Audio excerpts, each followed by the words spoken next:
hafaliana indray no androsokany tokantranotsika tsirairay avy mpanaraka tsy tapaka ny fandaharana lakozia eto amin'ny fahitalavitry ny televiziona malagasy hatrany. Tahaka ny mazatra dia toy izao indray ny dravitry ny fandaharantsika amin'ity androany ity. I maître Thierry dia ampafantatra atsika indray hoe inona daholo ny asan'ny sotro sy ny asan'ny fourchette eo ambony latabatra moa zany. Dia androany ihany koa ny fandaharana lakozia dia fantatra chef lehilahy anankiray izay anisany hoe tena sangana tao anatin'izay sehatry ny lakozia izay. Dia androany indray ny fandaharana lakozia ihany koa dia ampianatra atsika takitakiny ahoana ny fomba fanaovana an'izany hoe cornet glace zany. Dia andoharana izay avy hatrany no arahintsika. Il me regarde trop chelou. De haut en bas, comment pas de danse de katou. Dia fahamiravatsika rehetra androany manaraka ny fandaharana lakozia eto amin'ny televiziona malagasy.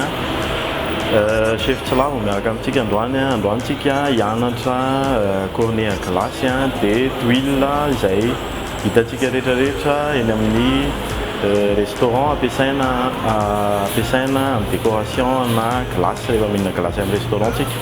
Dia avy eo aorianan'izay koa tsika hianatra hanao zavatra salé amin'ny tuile, même appareil amin'ilay anaovantsika an'ilay tuile sucré ihany fa salé ampiasaintsika amin'ny entrée na entrée chaude.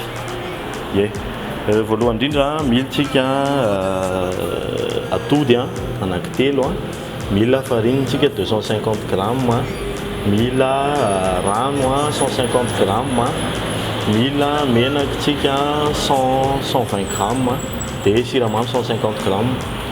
Mety manontanytsika zao hoe fa maninona rano ny ampiasaina fa tsy ronono. Ny antony ampiasaina rano raha ohatra ka ronono ny ampiasaintsika dia mitombo matière grasse ao anatin'ilay appareil dia ela kokoa vao maina ilay appareil ampiasaintsika amin'ilay cornet. Ny appareil natao hoe appareil fitambarana ronono sy atody sy siramamy dia ela kokoa vao maina sady tsy conservable. Noho izany dia misafidy ampiasa ranontsika androany. Tsy dia misy différence amin'ny goût ilay izy fa atombokontsika amin'izay ilay préparation. Voalohany ohatra manao pâtisserie rehetrarehetra alaintsika aloha ny atody ampiasaintsika atody complet, mampiasa jaune tsika sady mampiasa blanc. Dia alefantsika ny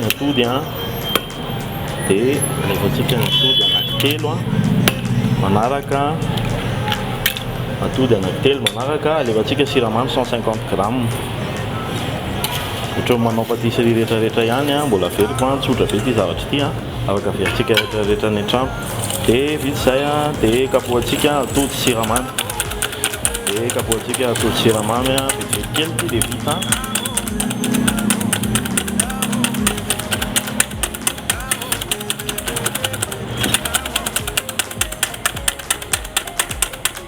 Dia en même temps sady tonga dia efa hafanaytsika ilay machine anaovantsika an'ilay appareil satria somary elaela kely manafana izy io. Anaovantsika an'ilay cornet. Rehefa vita izay tsika matsapa ihany hoe levina ilay siramamy dia alefantsika ny matière grasse, menaka. Tsy mampiasa beurre satria raha ohatra ka beurre ny ampiasaina dia misy tohana rano ao anatin'ny beurre dia mety mandiso an'ilay formule tsika. Vita izay afangarontsika ilay izy. Efa mifangaro ilay izy levina tsara dia alefantsika amin'ny farine 250 grammes efa tamisé ny farine ampiasaintsika. Dia vita izay afangarontsika ilay izy miezakitsika mba tsy hisy grumeau. Mavita cornet be da be ty zavatra ity mavita eo amin'ny fin.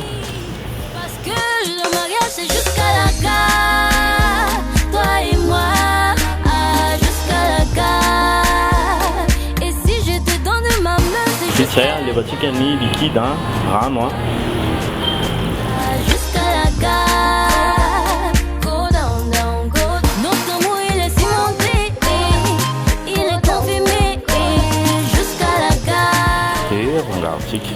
Tsy mila temps de pause ty zavatra ity ohatran'ny hoe patisserie hafa fa afaka tonga dia atao rehefa voakapoka. Afangarontsika mba hifangaro tsara. Vita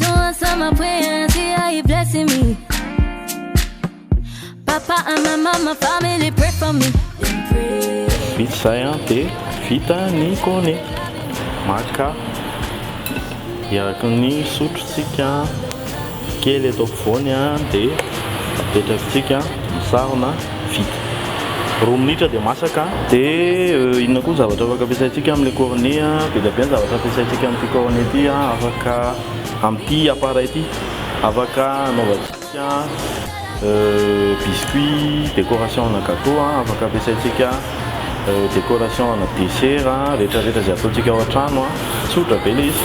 Averinareo fotsiny ilay formule rehetra nataontsika teo dia averinareo any an-trano.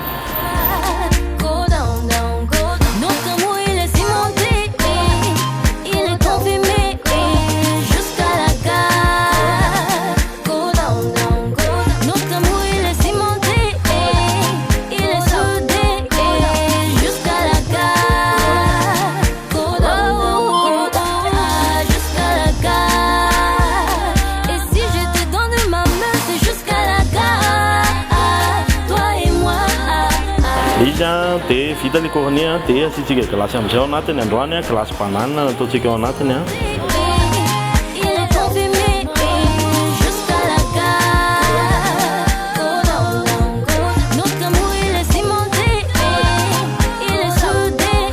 Niary atao famarana fandarana dia ohatran'ity ilay cornet na glasy vitantsika raha nanaraka ny fandarana hatramin'ny voalohany ka hatramin'ny farany ianao dia manaraka tsara an'ilay formule vita nataontsika teo fotsiny ianao atambatrao daholo ilay ingrédient rehetrarehetra dia mahazo an'ity tsika dia asiana glasy dia afaka ataontsika dessert na goûter-ny ankizy kely ao an-trano misaotra toko veloma daholo manaraka indray.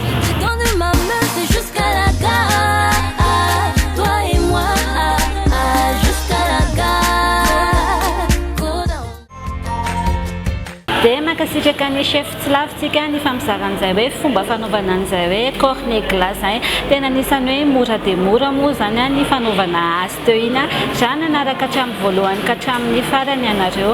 Rehefa hoe manao lakozia moa zany indrindra fa ny resaka patisserie dia tena ilaina dia ilaina tokoa ny fatra ny siramamy ny fatra ny menaka ny fatra ny lafarinina ihany koa dia afaka atao goûter ny ankizy ihany koa iny zavatra ny hoe teny chef tsy lava iny amin'izao koa moa zany ny andro anisany hoe mivadibadika dia ny ankizy te hihinana glasy foana dia asiana glasy fotsiny izy teo dia tonga lafatra fa andeha ho fataritsika bebe kokoa raha ny lalana nolalovan'ny chef tsy lava. Le pire, c'est pas la méchanceté des hommes, mais le silence des autres qui font tous semblant d'hésiter. Et quand les Miarabany chef tsy lava tonga soa ato anatin'ny fandarana lakozia. Ya fa mirabantsika rehetra fa miraban'ny mpanaraka ny fandarana lakozia dia chef tsy lava. Inona ny lalana nolalovanao vao tonga teo amin'izay hoe sehatry ny lakozia izay? Lalana lalovako vao tonga teo amin'ny sehatry ny lakozia nianatra aloha dia izy tena marina efa fitiavana hatramin'ny mbola kely efa fitiavana hatramin'ny mbola kely fa nianatra ihany avy eo taty aoriana tao aoriana ny baccalauréat nianatra tamina université ana restauration dia avy eo nanao stage dia nanao concours BDB dia zay. Inona no nahatonga anao hisafidy ny hanao lakozia? Safidy manokana hoe hanao lakozia tiana aloha ilay izy izay aloha ny voalohany indrindra fitiavana ilay izy satria efa hatramin'ny mbola kely mihitsiny rehefa misy olona na ataoko hoe fandaharana amin'ny télé momba ny resaka lakozia dia za aleoko mijery an'izay kokoa toy izay hijery dessin animé efa nanomboka hatramin'ny mbola kely mihitsy. Firy taona no nilomanosanao teo amin'ny sehatra io? Nilomanosana tao amin'ny sehatra ny lakozia nanomboka tany amin'ny taona 2024 izany hoe 7 taona teo zay. Inona ny sedra nolalovana nandritra amin'izay hoe 7 taona izay? Nandritra amin'izay 7 taona izay sedra nolalovana ny tena le izy angamba tsy tena hoe sedra fa ny ankabeazan'ny cuisinier rehetra mandalo amin'izay daholo a mandritra ny stage voalohany a dia mahita an'le monde en réalité satria anao amin'ny voalohany mandritra ny fotoana ianaranao a mahafinaritra le izy satria anao hoe manao pratika ao am-pianarana mahita zavatra be dehibe mbola tsy tena miatrika an'le monde professionnel fa avy eo amin'izay théorie anao miatrika an'le monde professionnel dia hitanao hoe tena asa le izy asa mila fandavan-tena mila zavatra be dehibe famozana fotoana tsisy fotoana nanaovana zavatra afa-tsony fa tena tonga dia mifantoka atao anatin'ny lakozia daholo ny zavatra rehetrarehetra. Inona ny fahatsiarovana tsara indrindra tao amin'ilay asa? Nafinaritra ana tao anatin'ilay asa tamin'ny nanaovako concours voalohany tamin'izay isany master cook dia nandresy zay zavatra tena nafinaritra indrindra dia avy eo nisy concours anankiray koa disciple des Escoffiers de l'océan Indien dia nandresy koa tamin'izay dia zay fahatsiarovana tsara indrindra tao anatin'ity asa ity. Sakafo inona ary no anisany hoe manavanana anao? Sakafo manavanana anahy za angamba raha azo lazaina hoe touche à tout satria za sady manao pâtisserie, manao lakozia ihany koa dia samy tiako daholo mihitsy ny monde ny lakozia rehetrarehetra na sucré na salé tiako daholo. Toy izao ny torohevitry chef Tsilava ho an'ny olona izay te hiditra eo amin'ny sehatra io. Torohevitra angamba ty asa ty asa mila fandavan-tena mbola verika any dia mila fitiavana ngeza be koa satria ny fotoana rehetra anaovan'ny olona fety dia tsika tena eo amin'izay fotoana izay tena miasa Noël, Nouvel An, izay fety rehetra Saint-Valentin tsy Saint-Valentin fa miasa foana tsika dia noho izany mila fandavan-tena dia mila mianatra koa mila mianatra be mila mitadidy mila manao expérience mila fafozan-tena. Afatra farany azy? Afatra farany misaotra antsika rehetrarehetra nanaraka amin'ny fandaharana dia mazotoa mahandro any an-trano fa mahafinaritra manao sakafo misaotra antsika rehetrarehetra veloma tao. Mahakasitraka ny chef Tsilava nanaiky ny vahiny tato anatin'ny fandaharana lakozia. Le pire, c'est pas la méchanceté des âmes, mais le silence des autres qui font tous semblant d'hésiter. Et quand les enfants me demandent pourquoi la mer est-elle salée, Ofehan'izay hoe resadresaka ny fanaovanay tamin'ny chef Tsilava izay dia raha nanaraka trarina aveo dia hoe tsy mora mila finiavana sy fitiavana hoy izy vao tonga eo amin'izay toerana na chef cuisinier izay mahafofotoana tsy manana hoe tsika vao nankalaza ny Saint-Valentin tamin'ny herinandro iny tsy manana fotoana ho an'izay zany indrindrandrindra fa hoe Saint-Valentin ny Pâques ny Pentecôte ny Noël ihany koa dia tsisy fotoana fa ao anatin'izay fotoana rehetrarehetra malaza izay ny chef cuisinier anisany hoe manome fahafa-po be eo antsika mpanjifa petit sakafo rehetrarehetra fa avy hatrany aritsika dia hiaraka amin'ny maître Terry indray amin'ity fampianarana anankiray ity. Fa miarabantsika indray ary tonga soa eto amin'ny fandaharana lakozia araka ny fanampanantenana anareo tamin'ny farany dia ny zavatra hojerevantsika indray androany dia hoe ahoana no fomba fanatsarana ny latabatra sy ny fampiasana ireo fitaovana rehetrarehetra ireo rehefa sendra manasa vahinitsika na ihany koa any amina fanasana anankiray. Rehefa mandeha fanasana moa tsika na rehefa mandray vahiny ao an-trano dia matetika tsy sakafo anankiray fotsiny no hohanina, tsy hoe laoka sy vary na vary sy laoka fa manomboka hatrany amin'ny zava-pisotro fanombohana ny apéritif dia avy eo misy an'le fanokafam-bavony na le entrée ozy isika amin'ny andavanandro izay vao mandalo any amin'ny laoka sy ny vary dia avy eo mandeha any amin'ny dessert. Dia noho izay antony izay dia androany zany tsika hijery hoe inona daholo ary ny fitaovana tsara ampiasaina rehefa misakafo tsika ary inona daholo ihany koa ny fitaovana tokony ananana ahoana ny fomba fametrahana anazy rehefa mandray an'le vahiny tsika. Ny hitantsika eto zany dia reto le ataontsika hoe couvert. Famerenana kely hoe tamin'ny farantsika hoe nafantatra hoe le fitaovana fampidirana sakafo ao am-bava ihany no antsoina hoe couvert. Raha mijery tsara tsika zany dia mahita karazana sotro anankiroa, misy sotro kelikely kokoa, misy sotro lehibehibe kokoa, mitovy amin'izay koa ny fourchette sy ny antsy.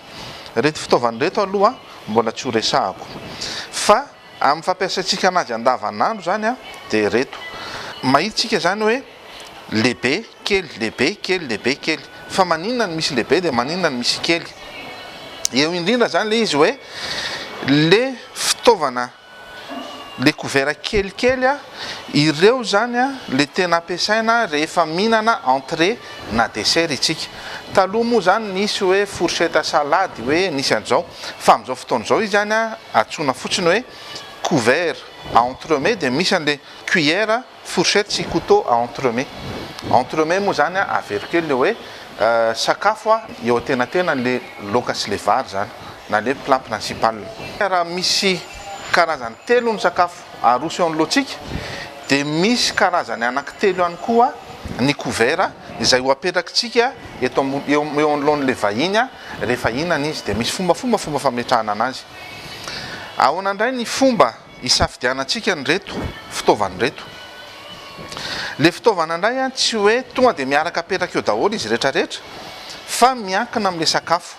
Fantarina zany hoe inona le sakafo aroso ohatrohatra ny ahoana mandranoka ve le izy ahoana mila didina be ve le izy dia arakarak'izay no hisafidianantsika azy zany. Manarak'izay manana tsika ato ny couteau à viande. Ozy isika matetika hoe couteau à steak. Le steak tsy dia tena couteau à steak loatra fa viande en général zany. Ny mampiavaka azy amin'le antsy ampiasaina andavanandro dia le nifiny. Maranitra kokoa le couteau à viande no le couteau ampiasaina amin'ny andavanandro.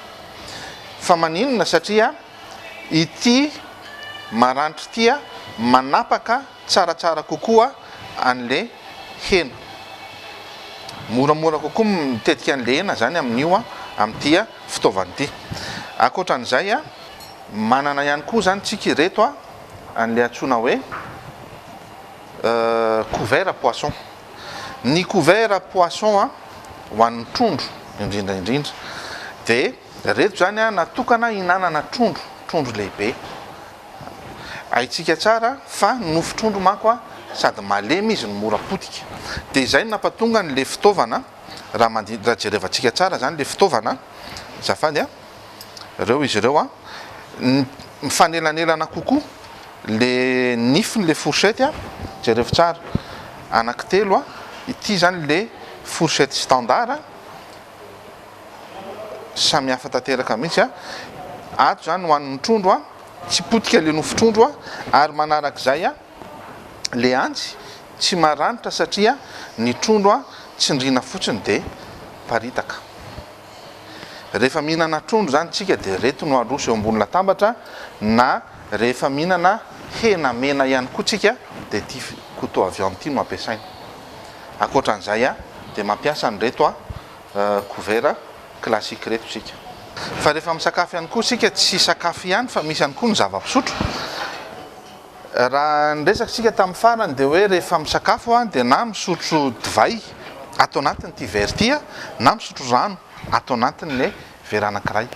Reo zany no tsara indrindra rehefa misakafo satria ny rano afaka manadio ny vava mba ahafahana maheno an'le tsiron-tsakafo tsara, ary ny divay ihany iray koa dia sady manampy amin'ny fandevonana-kanina no manampy amin'ny famoahana tsiron-tsakafo.